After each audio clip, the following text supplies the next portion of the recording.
வணக்கம் மக்களே. கவிஞர் கண்ணதாசன் மற்றும் மெல்லிசை மன்னர் விஸ்வநாதன் அவர்களை பிடிக்கும்னா மறக்காமல் நம்ம சேனலை சப்ஸ்கிரைப் பண்ணி பெல் ஐக்கனையும் கிளிக் பண்ணி வச்சுக்கோங்க. அப்போ தான் நம்ம போகிற ரெகுலர் வீடியோக்கள் உடனுக்குடன் நோட்டிஃபிகேஷன் உங்களை வந்து சேரும். இன்றைக்கி நம்ம இந்த வீடியோவில் குடிகாரன் சொல்லி திட்டின மெல்லிசை மன்னர் எம்.எஸ். விஸ்வநாதன் அவர்கள் பாட்டை எழுதி பாடம் புகழ்ன கவிஞர் கண்ணதாசன். இந்த தகவலை பற்றி தான் ரொம்ப விரிவாக பார்க்கலாம்.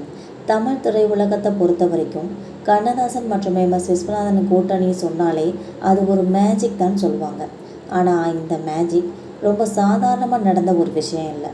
இவங்களுக்குள்ள நிறைய சண்டைகள், கோபங்கள், ஈகோ, மோதல்கள், இந்த மாதிரி நிறைய விஷயங்கள் இருந்தாலும் ஒரு தடவை மெல்லிசை மன்னர் எம்.எஸ். விஸ்வநாதன் அவர்கள் கவிஞர் கண்ணதாசனை குடிகாரன்னு சொல்லி ஒருமையில் திட்டிருப்பாங்க.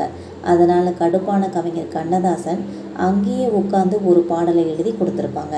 அந்த பாடல் இன்னைக்கு வரைக்குமே காதலர்களோட ஒரு தேசிய கீதமாக இருந்து வந்துக்கிட்டு இருக்குதுன்றது மறுக்க முடியாத ஒரு உண்மைன்னே சொல்லலாம்.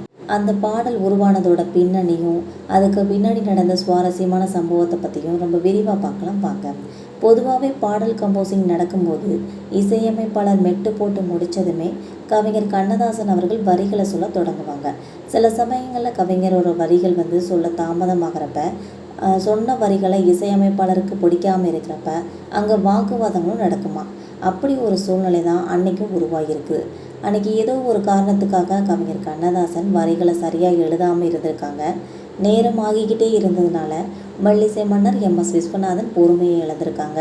ஒரு கட்டத்தில் ஆத்திரமடைஞ்ச அவங்க, நீயெல்லாம் ஒரு குடிகாரன், உனக்கு எப்படி வரிகள் வரும்னு சொல்லி கோபமாக பேசிட்டு போயிடுறாங்க. இதுக்கப்புறம் அங்கேருந்து எல்லாருமே அதிர்ச்சி ஆயிடுறாங்க. இதனால் கவிஞர் கண்ணதாசனும் அமைதியாக இறந்துடுறாங்க.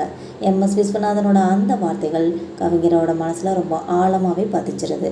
இதனால் வெளியில் காட்டிக்காமல் உடனடியாக பேனாவை எடுத்து மெல்லிசை மன்னரோட அந்த வார்த்தைகளையே கருவாக வச்சுக்கிட்டு சொன்னது நீதானா, சொல் சொல் என் உயிரே அப்படின்ற பாடல் வரிகளை எழுதியிருப்பாங்க. தான் நேசிக்கிற ஒருத்தர்கிட்ட இருந்து எதிர்பாராத ஒரு காயப்படுத்துகிற வார்த்தைகளை வரப்ப ஒரு காதலியோட மனசை எப்படியெல்லாம் துடிக்குங்கிறத பற்றி அந்த சூழ்நிலைக்கு ஏற்றவாறு தன்னோட சொந்த வழியையும் மறைமுகமாக சேர்த்து எழுதியிருப்பாங்க கவிஞர் கண்ணதாசன் அவர்கள். கவிஞர் கண்ணதாசன் எழுதின அந்த வரிகளை பார்த்ததுமே எம்.எஸ். விஸ்வநாதன் அவர்களுக்கு தன்னோட தவறு புரிஞ்சிடும். அந்த வரிகளில் இருந்த உருக்கம் அவங்க மெய்சிலுக்க வச்சிச்சுன்னு கூட சொல்லலாம். உடனே அந்த பாடலுக்கு சாரகேசி ராகத்தில் மெட்டமைச்சிருப்பாங்க இசையமைப்பாளர் விஸ்வநாதன் அவர்கள். இந்த பாடல் பி. சுசீலா அவர்களோட தேன் போன்ற குரலில் பாடியிருப்பாங்க. இது வெறும் சினிமா பாடலாக மட்டும் இல்லாமல் ஒரு மனசில் இருந்த அவரோட வருத்தத்தை வெளிக்காட்டுற ஒரு குமுறலாக கூட இருக்குதுன்னே சொல்லலாம். இந்த பாடல் இன்றைக்கும் ரேடியோவில் ஒழிச்சிக்கிட்டு இருக்குதுன்னா இந்த பாடலோட பின்னணியில் இப்படி ஒரு மோதல் இருந்திருக்குங்கிறது பலருக்கும் தெரியாத ஒரு உண்மைன்னே சொல்லலாம். மக்களை, இந்த தகவல் உங்களுக்கு சுவாரஸ்யமாக இருந்தால் மறக்காமல் நம்ம சேனலை சப்ஸ்கிரைப் பண்ணி பெல் ஐக்கனை கிளிக் பண்ணி வச்சுக்கோங்க. அப்போ தான் நம்ம போடுற இந்த தகவல்கள் உங்களை வந்து சேரும். தேங்க்யூ.